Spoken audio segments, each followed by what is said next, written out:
our expert here on Office Hours. Next up, we've got Dylan Smith, innovative entrepreneur and business strategist. Welcome to Office Hours. I'm David Meltzer, and we're blessed to be here in the lobby of the Wynn at the Sirius XM studios for Office Hours. And our next guest is the normal, dynamic keynote speaker, podcaster, entrepreneur. That may be vanilla of Office Hours because we only accept people like you three that have a desire that you must be what you can be. But not all of our guests are like Dylan Smith. And the reason is, Dylan, is obviously you're a little younger than the rest of us up here. A lot younger. But there's something that I missed when I was your age as a success like you are as an entrepreneur, and it's humility. I was afraid to admit that I didn't know what I didn't know, and I had very little humility. From the time I met you, I said, wow, here's a very successful young entrepreneur, speaker, author, the normal podcaster, but he's so humble for someone so young. Where have you derived the confidence to be so humble, to know that you don't know what you don't know at such a young age, when usually when we're afraid of not knowing what we don't know, we project that as arrogance, not humility? That's a great question. Thank you for your kind words, by the way. But to answer your question, if you walk into every room, no matter what room you're in, if we're in a McDonald's or we're in Vegas or we're in Detroit, and I walk into any room and I go, I know nothing, teach me what you know, how do I walk out without learning? It's almost impossible. And where'd you learn that? Because most young people are 19-year-old life coaches. They're selling themselves like they know. Right? Talk about the lack of humility. Yeah. I learned that from a mentor. As you know, my mentor is Craig Siegel. Craig Siegel's been very He's changed my life forever. You have too. Well, good, because I mentor Craig Siegel, so it's there you go. It exactly what I'm living for, empowering others to empower others. Right. Thank you for your compliment. Of course, thank you. I think the biggest thing is if I walk into a room with an ego, first of all, I'm very unapproachable, right? Nobody wants to talk to a guy who walks in with an ego and talks about what he's made, not who he is. If you ask most people today, hey, who are you? They're going to answer with what they do for a job and who they take care of, their kids or their husband or their wife, but they still haven't answered the question of who they are. Right? So if you're going to walk into a room and introduce yourself, who are you? You're going to have to do it in a way where you feel what I'm saying. And I transfer that on stage. I don't want you to hear what I'm saying. I want you to feel what I'm saying, and I want you to connect with what I'm saying so you can then help somebody else. I'm not here for me. I'm here for the kids that I was. I was in school. I didn't know how to read until I was 16. Wrong meds for 10 years. There are kids who have it worse than I did. Who would I be to walk away like, yeah, I made it out. Sucks for them. That is so selfish. I couldn't do it. And the more that I chased it this last year, I was able to go on tour. I did a tour across the United States of speaking. I was able to make over $10,000 just speaking my story this year, which was a blessing. And I went back to my home school where I graduated from in 2020, and I had teachers in tears. I had kids in tears. And it's like, this is why we do what we do. I just went to a school in New York City and spoke to kids with Justina Valentine.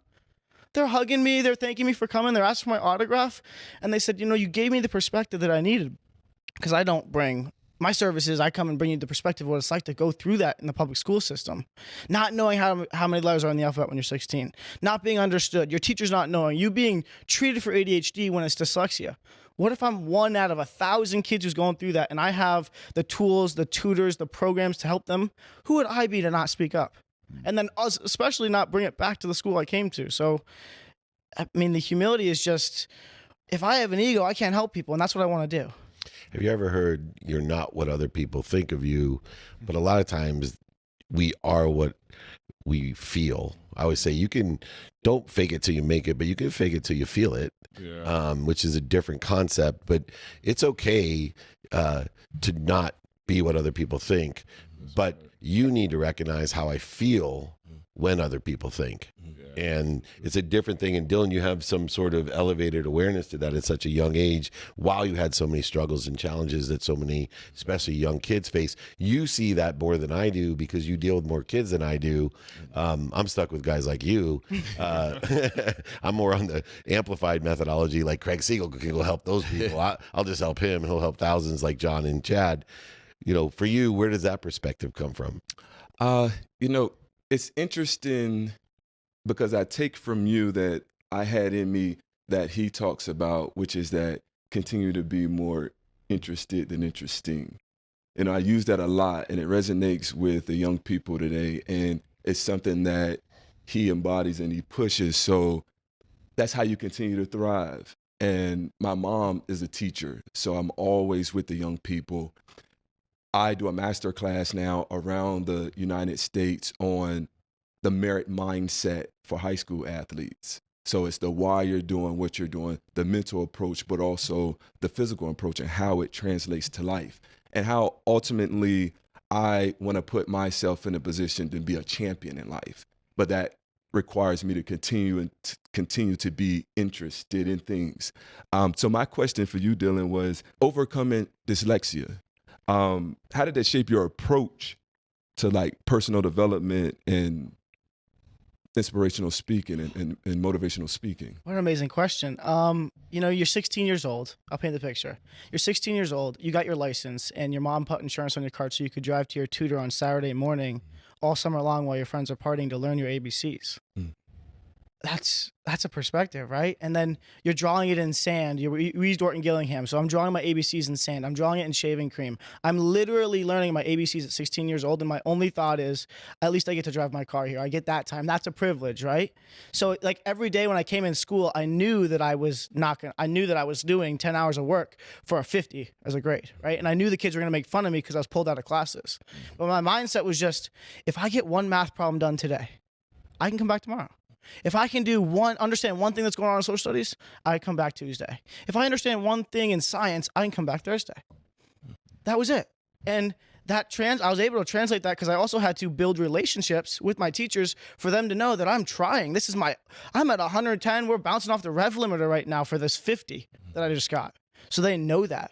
So I was able to build networking skills. I was able to build a personality. I had no choice but to work ethic. If I didn't put in 10 hours, they'd be like, "Don't pass him. He's not trying." Dylan, I'm going to ask you a quick question. I'm going to tell you a quick story, and then I'm going to ask you another question. If you could undo it, would you undo your dyslexia? Absolutely not. I It's knew helped that. I thousands knew of that was kids. coming. Two people that I'm going to introduce you to, and you may have had at least one of them probably on your show at some point. Matt Stutzman. Yeah. And then Merrill Davis. Sounds familiar. We did nice. So Matt is not related to you, except that he has, and this is something I talk about. So by the way, I'm a keynote speaker, and one of the talks I give most often, I'm going to Saudi Arabia day after tomorrow to give this exact talk, is that your weaknesses are also your superpower. Yes. So Matt Stutzman was born without arms. He just won the gold medal in Paris, his fourth Olympics at 38. Oh, wow. Older than both of us. Right. Holds the world's record for the longest accurate archery shot. He decided to do the Paralympics, even though he was on the able-bodied team, because he wanted to represent his people. His final round was better than the armed archers. Wow. Wow. Wow. But who you really need to be is Merrill Davis. So I used to be the best Olympian in my street until 12 years later, Merrill Davis, figure skater, went to the Olympics and won a gold, silver, and bronze in figure skating. What's notable about Merrill is she's dyslexic. Oh. And her partner, Charlie White, by the way, she won Dancing with the Stars as well. So that's an option for you in the future. Merrill is dyslexic. The reason that she and Charlie won is not despite her weaknesses, because of it, because she couldn't learn routines through the written patterns that a coach would produce. She and Charlie had to backwards practice both. So both learned each other's routines. So she literally knew Charlie's routine and he knew theirs, and they scored the first perfect score ever in figure skating, not despite her weakness, because of it. And so that's another person you should have on your podcast. So back to the next question is, what are you going to do with your superpower going forward? I'm writing a great question. Writing a book. Like Hebrew, right to left. I'm writing a book on the first person perspective of going through high school not knowing you have dyslexia. Mm-hmm. And then how I've been able to use my what we thought was a disability, which I tell people, and the kids I mentor, they're going to be told that disability means unable to do so. And my true belief in what I teach is disability is different ability. Well, in Saudi Arabia, by the way, which I just got back to, my favorite thing when I was in Saudi was that they don't ever think of anyone as disabled. They call them pods, people of determination. Oh, Love that. Isn't that awesome? Great, Love great. that. So I love pods. You're a pod. Thank you. So I had the great honor of meeting you in New York, Yes, sir. and having a really good conversation, not knowing any of this story at that time, any of your background. At what point did your narrative start to switch? Hey, I'm the guy that can't read to the guy that's now going to write the book.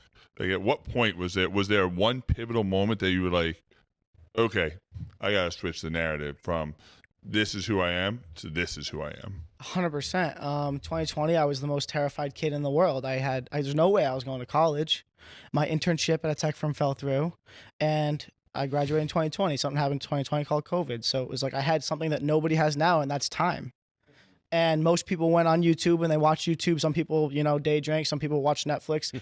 I fell into Ed Milet, Tony Robbins, David Meltzer, Craig. I fell into that, and I heard somebody talk about a story how exercise fixes most of your problems and your anxiety comes from the work you're not doing. So I was like, okay, I'm gonna go run to a Tony Robbins speech, and I went from couch to 3 miles that in an hour of going, okay, we're doing this, and I mean I'm spitting, I've got shin splints, and I'm like, okay, but my mind.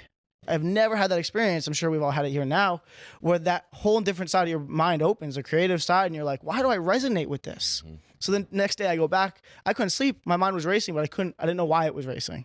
So day 2, I was like, all right, if I'm going to shut my brain up, I got to run 6. So day 2, we did 6 miles. Nope. I'm like, why do I resonate with all this so much? Day 3, I did 8. So in 3 days, I went from couch to 8 miles. And I'm laying on the turf. I can't walk. I couldn't drive home. I had to get picked up. And I'm like, somebody has it worse than you do. You are right now living a blessing that you once asked for. What can I do to help somebody? And I'm like sitting there on the turf, like, if somebody had it worse than I did, and I was adopted twice, misdiagnosed, lived in an orphanage in Russia, I was like, went through all that, and somebody really does have it worse. I believe that. Then what am I doing not to help, and how could I help? What do I know? Right? You start with what do you know? Well, I know what it's like to go through dyslexia. Let me do a selfie video. That was 4 years ago. We're 2024. Yeah. 4 years ago, I made my first selfie video. And now I'm on office hours and just got back from tour.